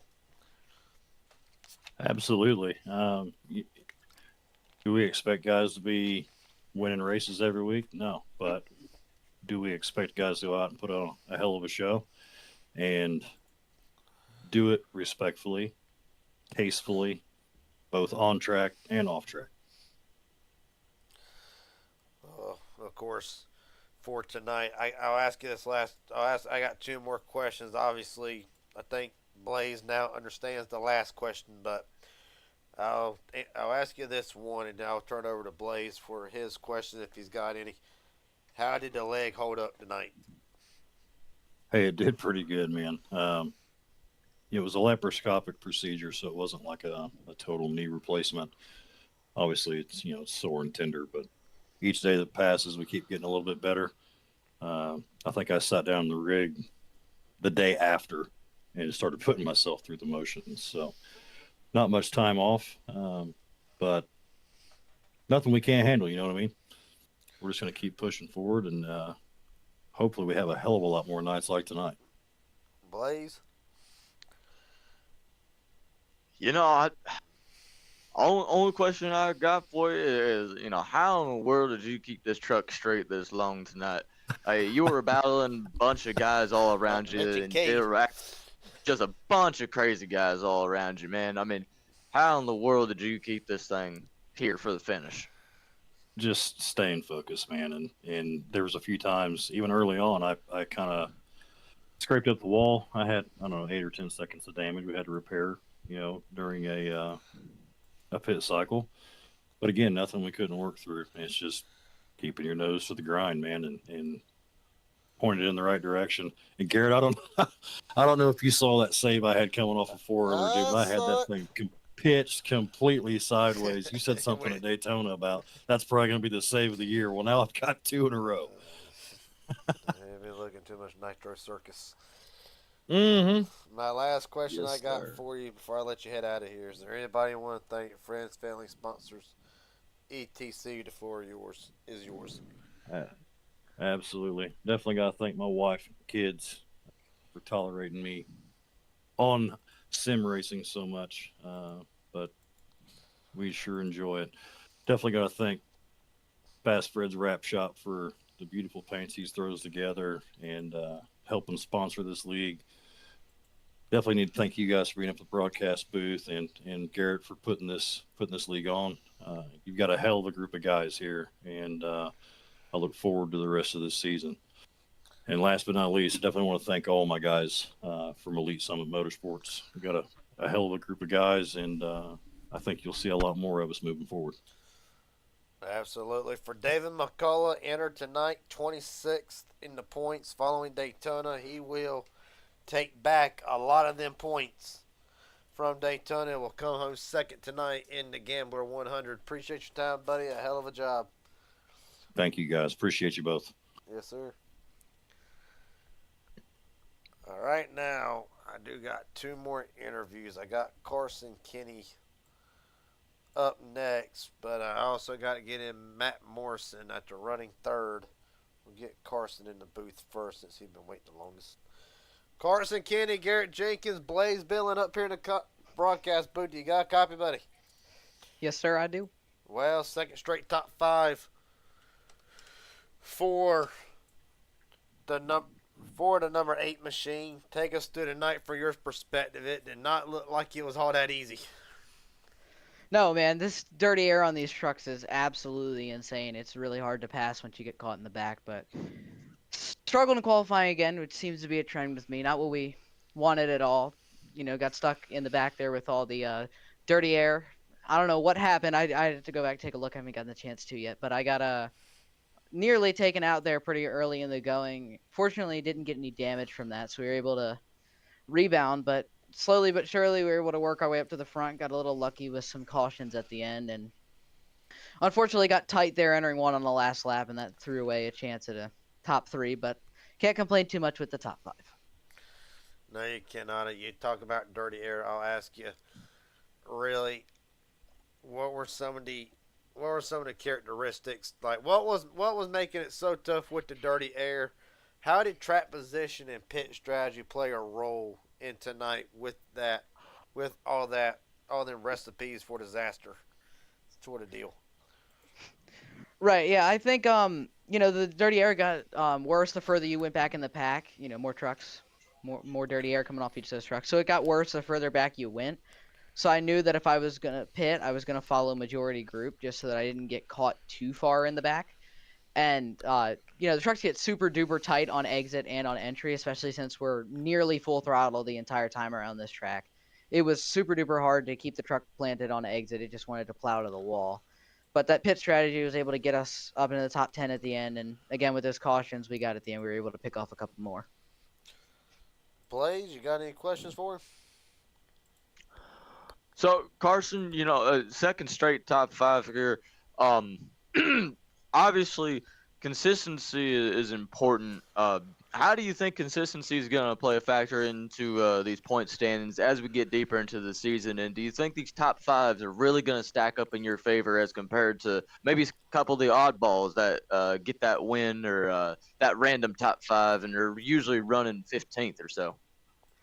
Absolutely. I think the top 5 stack up. The more good finishes you have, the higher your points get. And then, if you have a couple of bad races, wreck out of one, just not too good here or there, then you're able to make up for those and not lose a whole lot of ground. But especially early on in the season, you want to establish yourself. You let everybody know that you're here. You're not here to mess around, and getting those top 5s just is a super boost of confidence for, just everybody involved.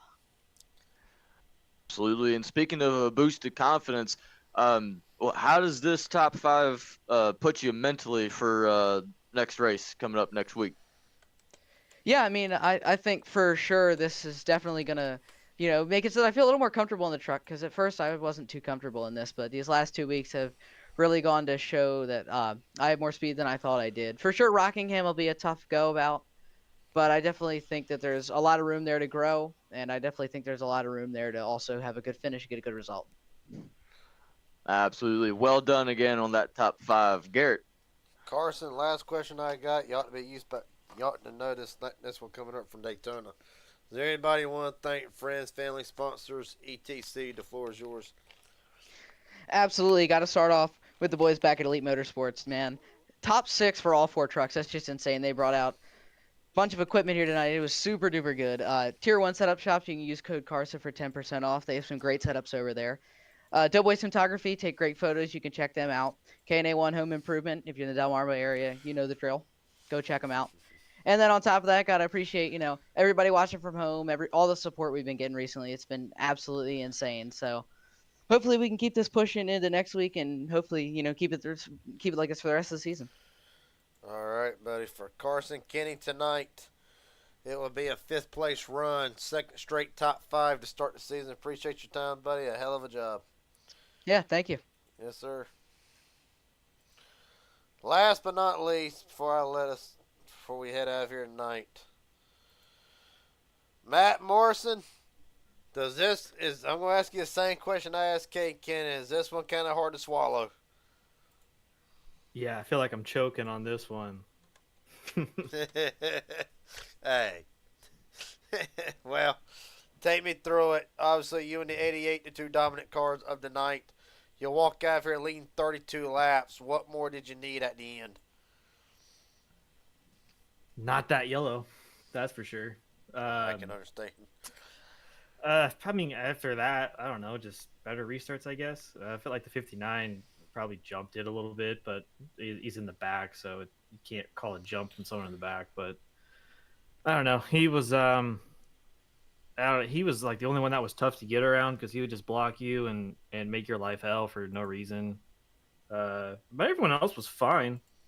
You know, like me and Cade, me and Cade raced a lot, and he gave me room, I gave him room. Although he said I put him in the wall, but I mean, between me and you, that didn't happen, or maybe it did. I don't know. Uh, I don't know. It was. Man, I don't know. I don't know what to say. Like I had that thing won, so it's kind of tough to like say what I could have done better because I felt like I had that thing locked up. Well, buddy, really, and then I'll let Bill get his question here. Obviously, I still got a little bit more time here. I still got one more question, but I'll let Bill ask his. But after this one, really the track tonight? Last that I saw, 88 degrees, 88 to 92 degrees. How much? How did handling affect the trucks over that long green flag run? Well, when you were out front, you were fine. You had all that clean air on you. But yeah, when you were in the pack, the dirty air would just take the front end away from you. You'd get so tight, and then you would get snap loose. So the air was tough. Tires, I mean, my tires wore pretty evenly. I didn't have too much of a challenge with tire wear. I mean, it was really good. I thought, I mean, honestly, that was a pretty perfect race, to be honest with you. I mean, that track was good. The trucks are great there. Like, I mean, honestly, that race was pretty. I mean, I'm not happy how it ended because I didn't win, so I'm a sore loser. But it was pretty good. Blaze? Well, Matt, so just watching this back here on that last lap, it looks like the 59 just leads you guys into that restart zone, leads right to the end, and then just hammers down. And it looks like 59 just gets away from you guys there. But coming to the last lap here, after we take the white flag, coming off four, talk to me a little bit coming off four here with your little bit of contact with the 11 car. What happened there? Oh yeah, that was my fault. We were going for it, coming to the checker, they're not going to lift. I got loose.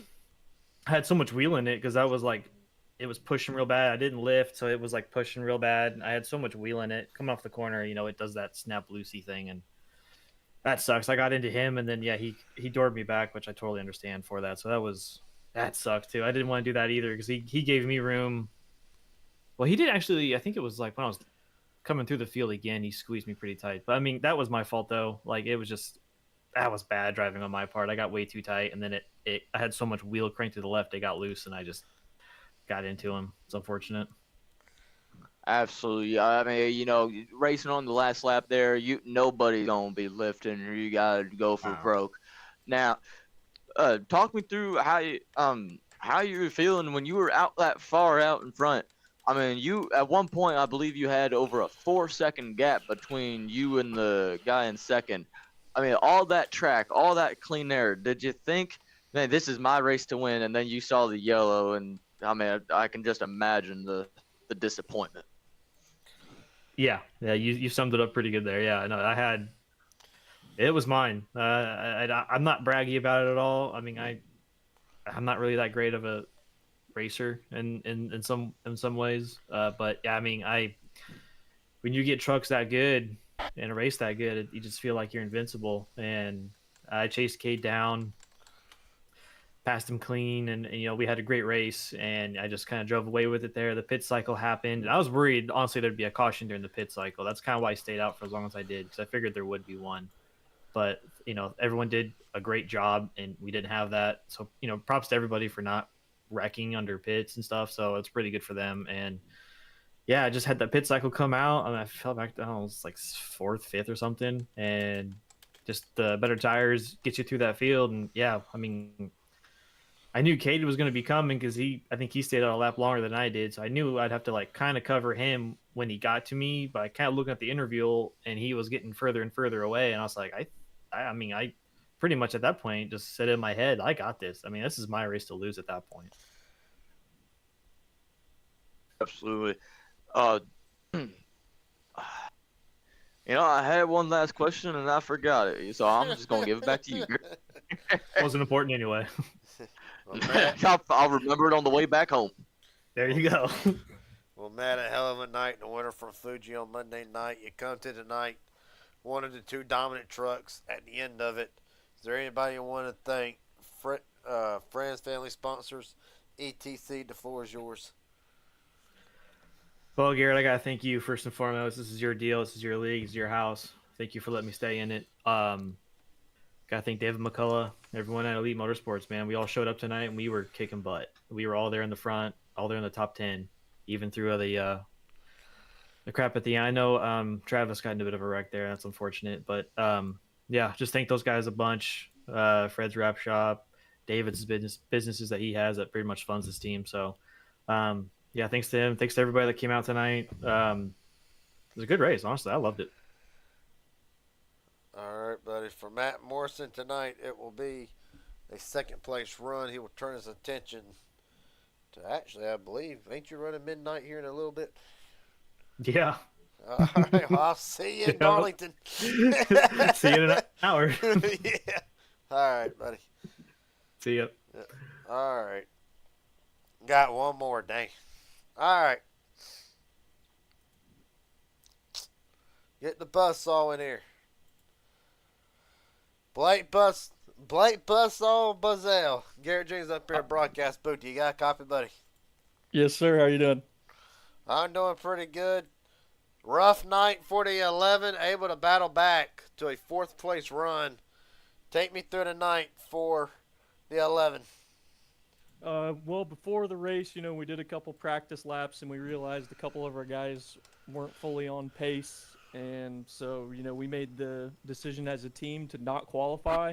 Let's stay in the back together, because we, not to call anyone out here, but at Daytona we had some issues with the 59 causing some stuff early, so let's just stay in the back, stay away from that car, and lo and behold, he takes someone out super early. We were saving our tires in the back, so that got us up front when the leaders all pit because they all drove their tires down. So we had all of us pretty much in the top 10 after that first caution, ran those tires, and then we kind of just all got into our own groove. We weren't really doing a whole lot of teamwork there, just, keeping our cars on track and avoiding stuff. And, yeah, finished fourth. Really should have been a second. If you watch that back, I got the run. I'm in second, and I just get absolutely killed coming to the line. But that's racing. No bad blood with 6. It happens. Bill? But that's it, really. Huh.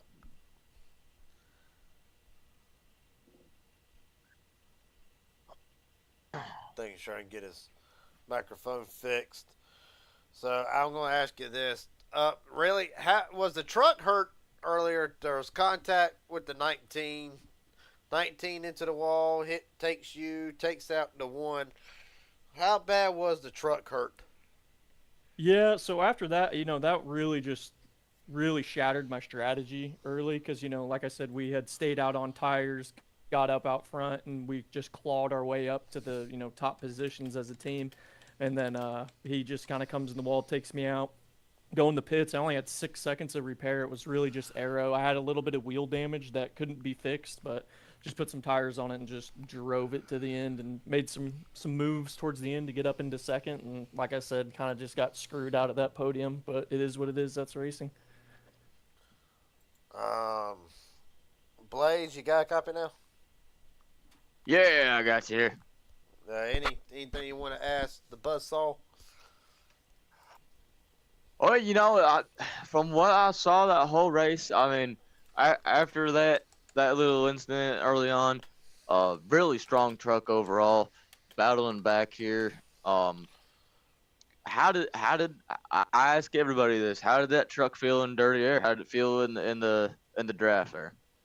I'm going to be completely honest. I was so locked in, just looking at my lines, checking my sides. Like I wasn't focusing on anything the truck was doing because I knew I probably had damage and I definitely had wheel damage. So I wasn't focusing too much on the negatives of the truck. I was just really looking for the people in front of me to make mistakes. And when they did, I'd jump on it and put my truck between them and their corner and make it my position. Absolutely. Is that why they call you the buzzsaw? They call me the buzzsaw because I'll start in the back and rip through the field. Hell yeah. I like And- that. And I'm sure you guys saw we deployed our secret weapon, Armageddon. Yeah, Decided we just saw to it. slam down. We came over the radio, and we were kind of falling back, and we said, we need a caution here, Armageddon. You know what to do, and he put her into kill mode and got us where we needed to be. So shout out to Armageddon. That's what teammates are for. Well, buddy, last question I got before I let you head out of here. Is there anybody you want to thank? Friends, family, sponsors, etc. The floor is yours. I want to give a shout out to NSR Motorsports. I want to give a shout out to Martin Insurance for sponsoring this whole thing. They sponsored us through Daytona where we won the 24. And then we also have done real life racing for 15 years as a team, sponsored by Martin Insurance as well. So just super appreciative for everything they do, supplying the wheels and pedals and rigs and all that to let us go out and do money races and even Friday night races like this. Shout out to my parents. My dad has served this country for 20 years. So just thankful for people like him that, wake up every day to make sure we're all taken care of. And, shout out to K-Gabs for the liveries. Our cars look sick out there. All right, buddy. For Blake Bozell, it'll be a 4th place run tonight in the Gambler 100. He'll turn his attention to Rockingham next week. Appreciate your time, buddy. A hell of a job. Yes, sir. Thanks for having us. Yep. Final results tonight, and I gotta get my butt to the admin meeting. I'm the only one late.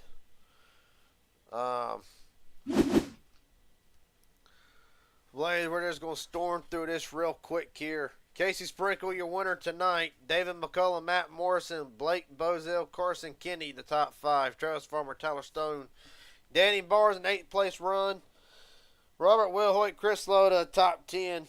Shane Johnson, Bobby and Jackson Hadaway, 12th and 13th. Ruben Rodas, Alan Wild, Devin McDonald, Juan Cobbs Jr., Brent Hammerhand. Disappointment night for the 25. He looks for better next week at the Rock. Jason Williams, Mike Hauser, Kate Cannon, Heartbreaker tonight for Cannon. Joshua Cross, Kyle Gabbard, Luke Bozell, Hayden Williams, Stephen Ardell, Shane Harr, and Aaron Stanton rounds out the 28-car field for tonight. Blaze, appreciate you joining us up here in the booth tonight. Hope you enjoyed it. And I can't wait to see how your driver does next week. Absolutely. Thanks for having me here, Garrett. This was one heck of a race to watch, and excited for next week. All right, buddy. And until next week, appreciate everybody watching. Still to come tonight, PGR Esports with the Midnight Racing League Contender Series. I will be there bringing you all the action. Until then, have a good night, and everybody, take it easy.